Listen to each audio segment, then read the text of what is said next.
Hello, my name is Brandon Ivey with Shopping Sherlock, and here's the new e-commerce news. This is from finance.yahoo.com.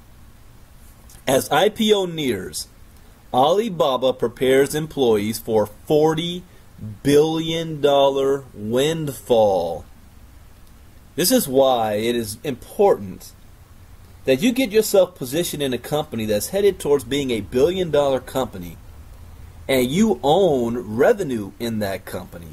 You own a percentage of the company as opposed to you working for a company that just gives you 401k or Social Security. Here's why. As Alibaba prepares for what could be the biggest tech company IPO to date, the Chinese e-commerce giant has been counseling employees on how to deal with the roughly $41 billion they could unlock through a New York listing. While some staffers have inquired of premium brand BMW sells cars in Alibaba's corporate orange, others may invest windfall stock gains in property in North America or channel funds back into startup ventures in China, hoping to build future Alibabas. Bankers and financial planners say. The company, though, has been preparing employees for years on how to manage the avalanche of cash, warning them not to be carried away and splurge on material goods. While Alibaba Group Holding co-founders Jack Ma and Joseph Tsai are already billionaires, isn't that interesting? Many more paper millionaires could be minted since employees are free to sell shares sometime after the IPO. Current and former Alibaba employees hold 26.7% of the company, having built up their holdings through stock options and other incentives awarded since 1999. According to securities filings, though these didn't detail the number of employee shareholders, the IPO windfall, Alibaba could be worth $152 billion.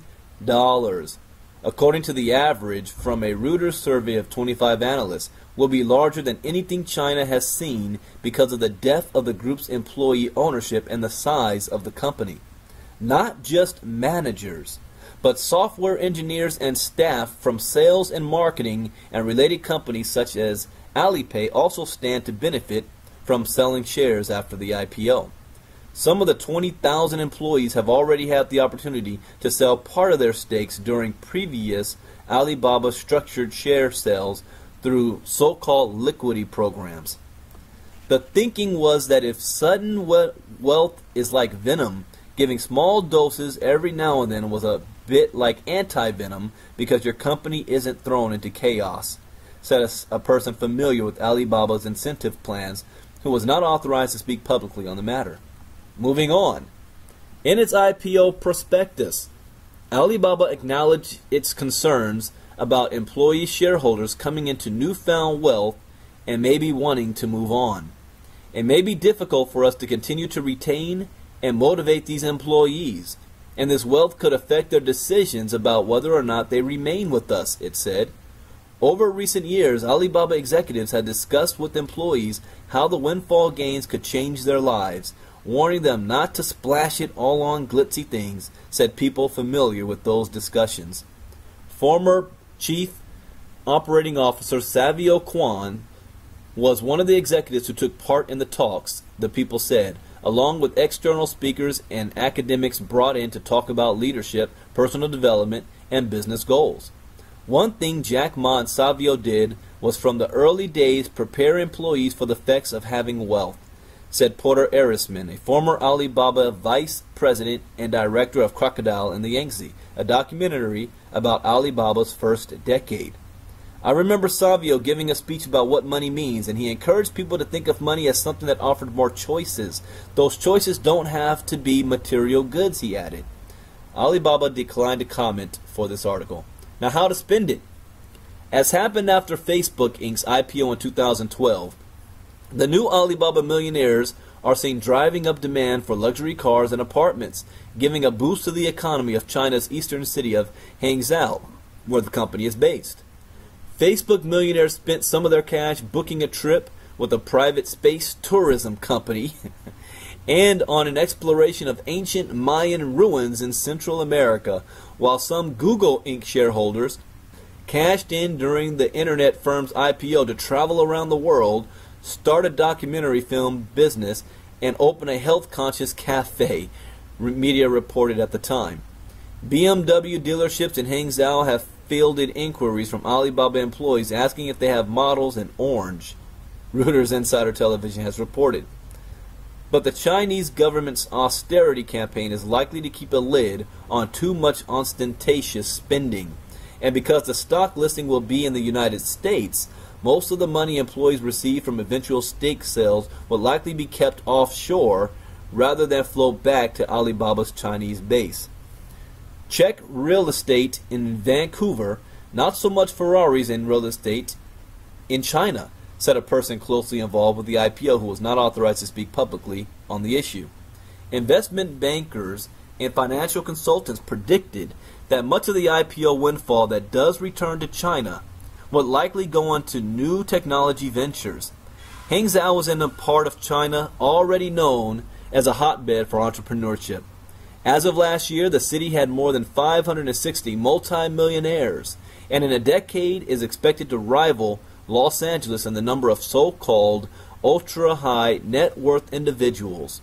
According to property consultant Knight Frank, there aren't many cases in China where a private company scales from an apartment to more than 20,000 people like that. Wow, 20,000 new millionaires, said another person with direct knowledge of the IPO process.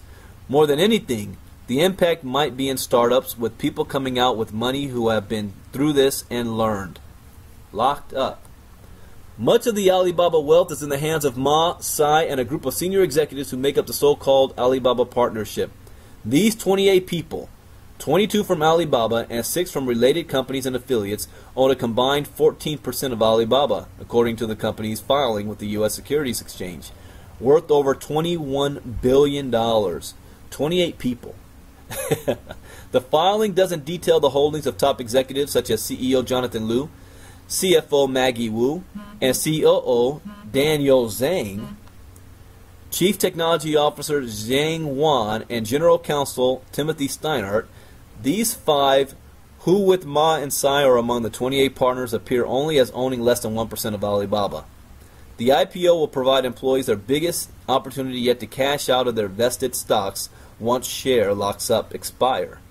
The largest previous sell-down was in 2011, when employees sold about $2 billion worth of stakes to investors, including private equity firms DST Global and Silver Lake, according to a statement from those firms and the IPO filing.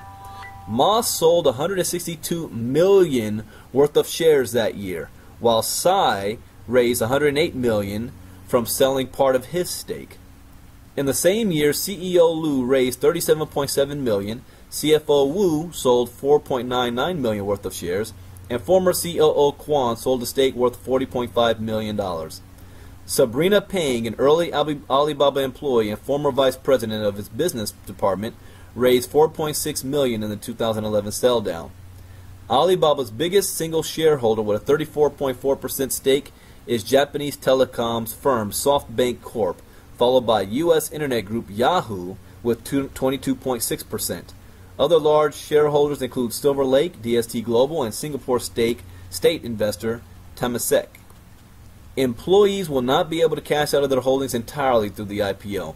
As most employee stocks is likely to be locked up for months, maybe years, people familiar with the listing process said, and when Alibaba listed its Alibaba.com business-to-business unit in 2007, it was 6 months before stockholders could sell 40% of the shares held in an employee equity exchange program. Employee equity. For the remaining 60%, the lockup was for 1 year.